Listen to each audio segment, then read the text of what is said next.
All right, welcome back, everybody. 4D world. What does it actually look like? I know in the last videos, we like just looking at 4D world and seeing the concepts of them, but we go see what they actually look like in 3D terms, I guess. To a super deep bunker where nothing and no one can harm you. Suddenly, a mysterious black sphere materializes right before your eyes. And judging by the countdown, it's a bomb set to obliterate you and the bunker in just 1 minute. But this is not... If it's a 4D bomb, will it touch you? Because you're in the third dimension? Neither magic nor teleportation. It's an attack from another dimension. But how is this even possible? And is there any chance to escape? And really, what might these higher dimensions of our universe be hiding? The shadows, and the fractals, reflections. Back in the 16th century, German mathematician Michael Stiefel considered adding another parameter to a cube aside from width, length, and height. He claimed that this higher fourth dimension is against nature. Essentially, I don't think that's a good. I feel like if he's gonna do it, width, length, I see it. You pull it from right. How would you? I feel like it's motion. Like you put it right here and you can like shift it like this. Height. This is kind of what a pixel. This is what a pixel is. But the lowest thing we can see is a pixel. But if you unblur the pixel, it's actual a sphere. So if a sphere is moving, wouldn't you call that like matter, like energy just moving around, like a particle, photon or something? He claimed that this higher fourth dimension is against nature. A century later, Stiefel's successor, British scientist John Wallace, declared that any four-dimensional object is a monster in nature, less possible than a chimera or centaur. But why were these esteemed scientists fearful of something supposedly non-existent? Charles Howard Hinton was a daredevil who at the end of the 19th century introduced to the public the so-called tesseract, that very four-dimensional cube. To the usual directions of up, down, left, right, and forward, backward, Hinton added two more directions, kata and ana, which translate from Greek as up forward and down backward. But down forward and up backwards? Did I say it backwards? So this is the cube, and this is what outside of the cube. That's kind of freaky looking if you really stare at it. It's kind of like the illusion where it's like inside and out. But you can't actually see them. Thanks to Hinton's work, we can only imagine such a projection of a 4D cube into our 3D world. You got like the old PlayStation logo? It's eerie. It's new, and new faces seem to come out of nowhere. GameCube. But actually, they emerge from an extra dimension invisible to us. Hinton's tesseract especially impressed one humble clerk at a patent office, Albert Einstein, who back in 1905 published his revolutionary special theory of relativity. According to it, our universe consists of three... No! Oh man, I gotta go back. Einstein didn't speak English at all, right? That's all I was gonna say. He didn't speak English at all. So I'm like kind of confused.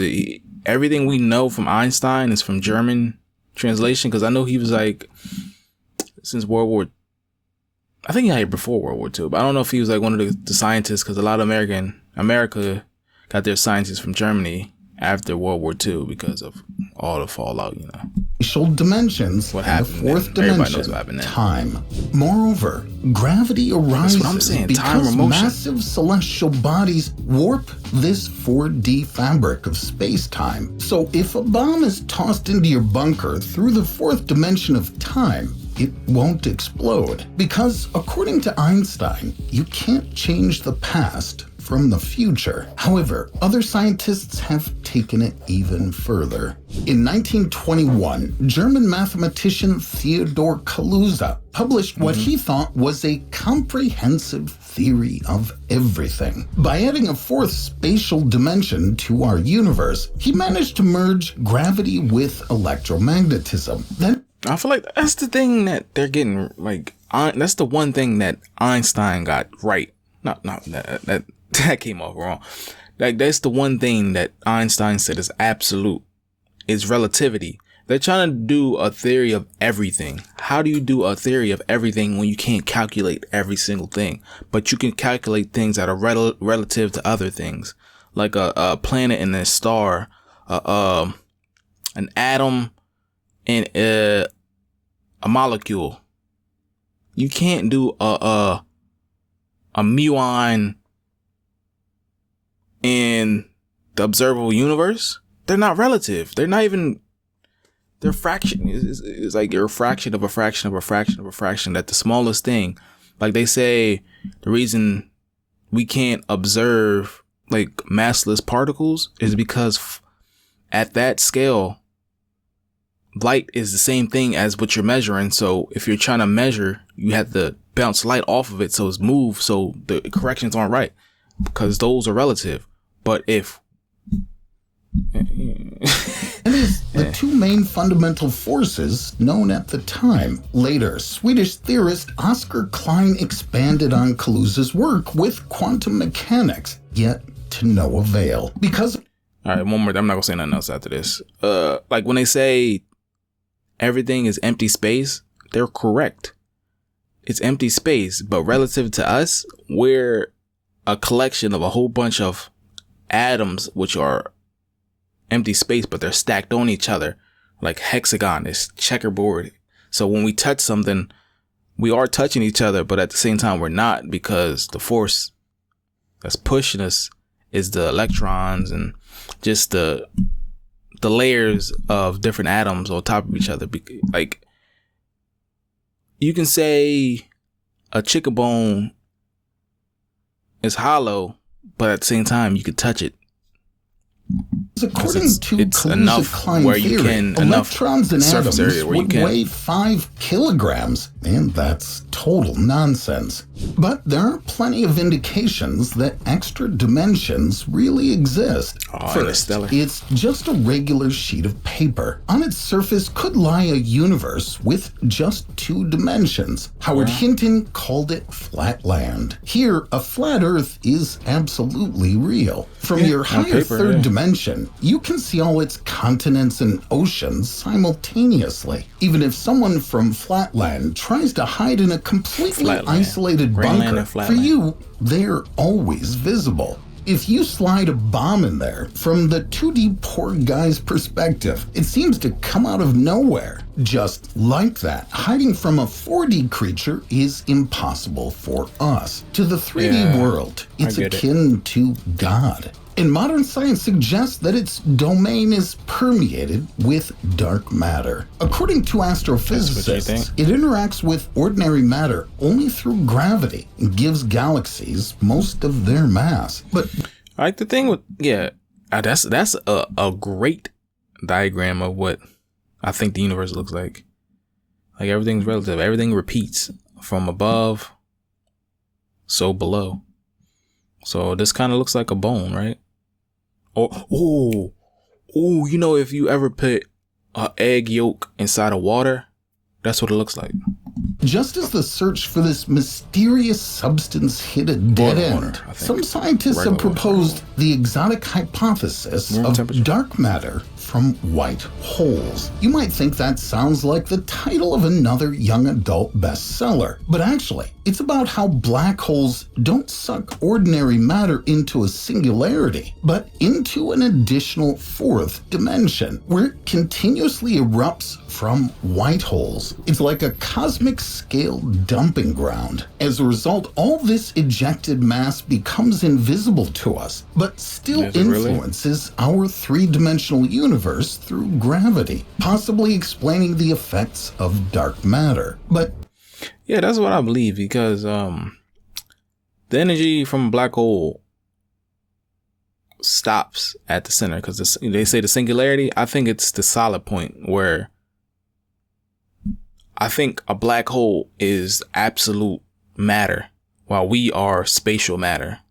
You get what I'm saying? It's the most solid thing that exists, because an atom is empty space, but a black hole is where there's no space. So when I feel like when it radiates, it's releasing the energy into its most fundamental, where the Big Bang was created, that fundamental. So we can't see it because it's smaller than a photon or whatever. They say photons is massless, but I feel like it's smaller. Like you can get a fraction of a fraction of a fraction of a fraction of a degree. I feel like that black hole is the closest thing to absolute zero. So when it releases things, it's the closest thing to that. And it scales like up and up and up until it gets to like regular matter again. But we don't see it because we can't, because it's too small to measure. Can we detect this or too cold to measure? Either On August 17th, 2017, the LIGO gravitational wave detector captured the first collision of two neutron stars 130 million light years away from Earth. And we're not near a black hole, realized that if additional spatial dimensions really existed, this cosmic catastrophe's gravitational echo would scatter into them, resulting in a much weaker signal reaching us. However, calculations led scientists to declare with 99.9% certainty that we indeed live in a 4D universe. But as Einstein predicted, we're talking about 3 spatial dimensions and 1 temporal. So, are higher dimensions non-existent? And is our bomb in the bunker just an illusion? Unfortunately, it's not that simple. One of the most successful attempts by physicists to explain our universe involves the existence of several exotic dimensions. Imagine a straight line where you can only move forward or backward. Okay. This is a one-dimensional object. In 1968, Italian physicist Gabriele Veneziano introduced quantum particles as vibrations of just such a line, and the mathematical calculations of their behavior were greatly simplified. The scientist imagined a universe made up of vibrating one-dimensional strings at its foundation. At the time, many didn't take Veneziano's wild theory. I get string theory. It's an okay theory, but it has too many holes in it. Obviously, they say basically a particle, the smallest measurement, is basically a string bending back and forth, basically turning, changing to a wave, right? However, by 1974, John Schwartz and Joel Shirk demonstrated that string vibrations could elegantly incorporate gravity into quantum physics, a feat no one had achieved before. There was just one hitch. For the equations to work, an extra dimension of space was needed where these tiny strings could oscillate and create gravity. Thus, physicists revived the Kaluza-Klein theory and crafted the first string theory. Yet, the more particles and interactions they tried to explain, the more extra dimensions kept popping up. Initially, when I told Trump about this, he urged me to get this message out to as many true patriots as I can. I thought that was Post Malone for a second, bro. They were sick. All right, man. I feel like there's two options to space.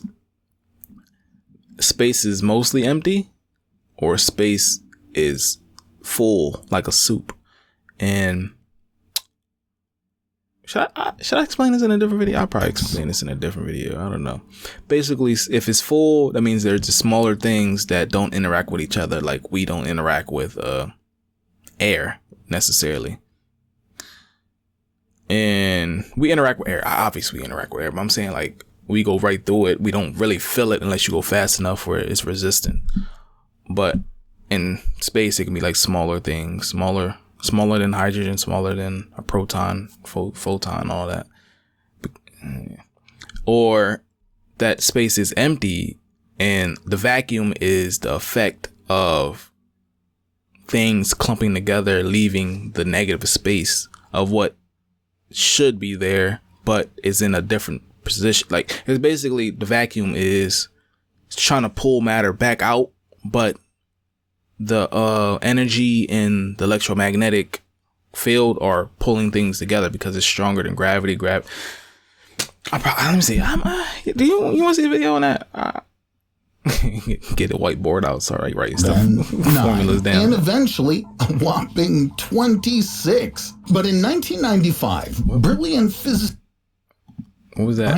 The Kaluza-Klein theory and crafted the first string theory. Yet, the more particles and interactions they tried to explain, 26 the more dimensions? extra dimensions kept popping up. Initially, there were 6, then 9, and eventually a whopping 26. But in 1995, brilliant physicist Edward Witten managed to unify all string theories into a single M theory, which neatly explained all known interactions in the universe and only required 11 dimensions, 10 spatial ones and 1 temporal. But where are all of these dimensions? Many things appear flat to us, like the surface of a well-polished katana. However, if you zoom in with an electron microscope, you'll see... I gotta look that up real quick. What is it? Temporal. I got I had a dictionary on my phone. You know, kids, if you want to know something and you don't you want to know something, you get the definition from the dictionary. Temporal. Related to time. Oh, okay, time. The other dimension is time. I think it's motion. I think time is motion, but we look at it as time because I think motion and time are the same thing. And the reason that we have and experience those is because of space.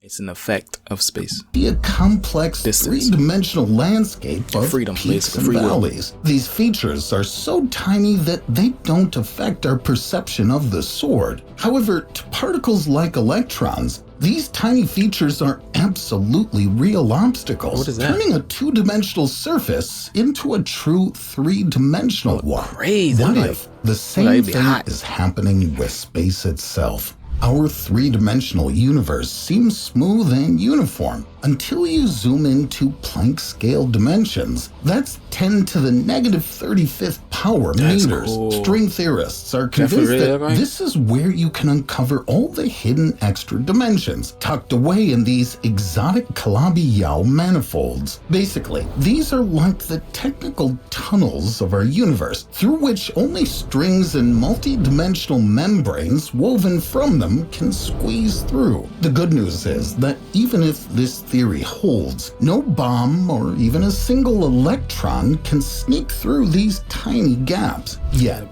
back in the 70s, British physicist Tom Kibble warned us about these potentially dangerous exotic objects from string theory. And in the fall of 2023, scientists at the Indian Institute of Astrophysics announced they had found one. It looks like 2 galaxies in this shot, but it's actually just one. Such an effect would typically be caused by gravitational lensing, where a massive object in front of a light source multiplies its image. But in this case, there's nothing between us and the galaxy. That means the telescopes have detected a colossal cosmic string. It's a crack in the very fabric of space-time that formed during the rapid cooling and expansion of the early universe. These cosmic strings can stretch from thousands to billions of light years in length, and yet they're unbelievably thin, down to Planck scale thickness. That means that one of these cosmic strings could easily penetrate through the folded dimensions into any point in space and tear it apart, including you in the bunker. However, to date, no experiment has detected these strings or the extra folded dimensions. Similarly, opponents of string theory haven't been able to debunk it yet. The Hadron Collider. That means we're still not safe. If higher dimensions exist in any form, they're an existential threat to us all. Scientists at the Large Hadron Collider stumbled upon traces of something unusual. In January of 2024, a study revealed an anomaly. To measure all the things that or that small, you must have something that's real dense to collect it, like a gel or I think they say lead. Lead is like real dense. Lead or a gel that can collect what pops out. With the Higgs boson, discovered at the same collider over a decade ago. Actually, both then and now. During proton beam collisions, the detectors don't see the exotic particle itself, but the byproducts of its decay. It's like guessing the make of a car by the pieces left after a crash. The fragments of the Higgs boson can vary from one experiment to another, yet existing theories provide clear statistics on how often these detectors should spot these byproducts. However, I think that was a weird explanation. How he just said that, because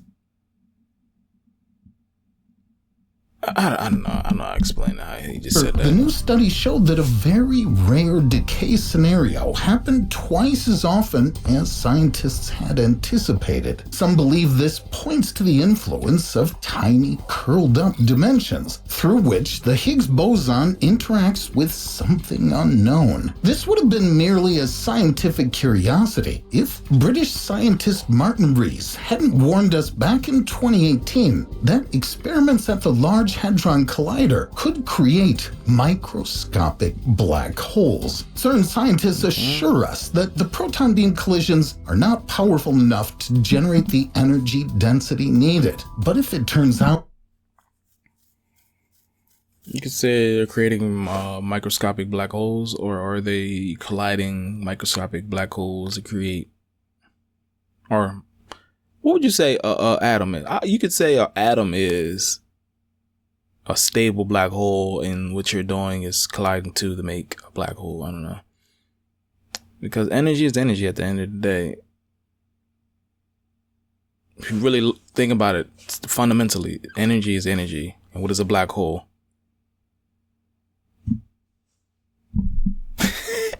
You probably didn't get out of it. The additional processes are occurring from folded dimensions, as suggested by the Higgs boson. We might eventually cross a very dangerous threshold. If even a tiny black hole appears in the collider or your bunker, you won't have a minute. You'll have just fractions of a second. Within 10 to 15 minutes.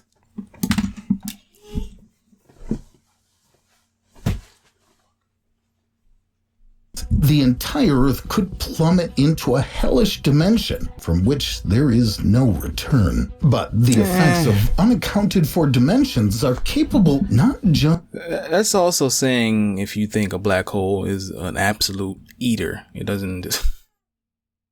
It only swallows and doesn't...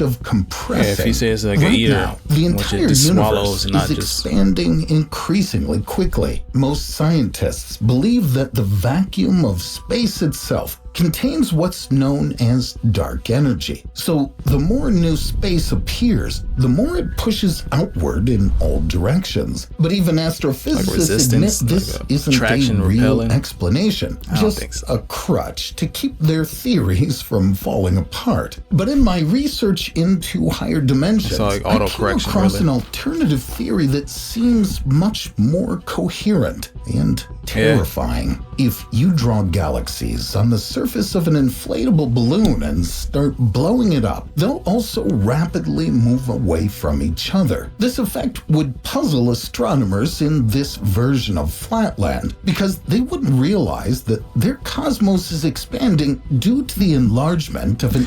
Like, the more and more that I learn, I feel like space isn't moving. I feel like space is always there. It's just the distances, like the effects that they have on each other weaken and they just drift apart, but they still leave gravitational lensing, or whatever you want to call it, away. So that gives the red and blue extra third dimension inside the balloon. So, what if our universe also has an extra dimension where gravitational waves don't flow? That's why we don't notice it. However, it keeps growing, making the three-dimensional cosmos continuously expand. But everyone knows what happens to an inflated balloon when it's pumped up too hard. Eventually, this dark dimension could tear apart our three. That means it won't be galaxies breaking apart as some theories about dark energy predict. Instead, the very fabric of space-time itself will rip.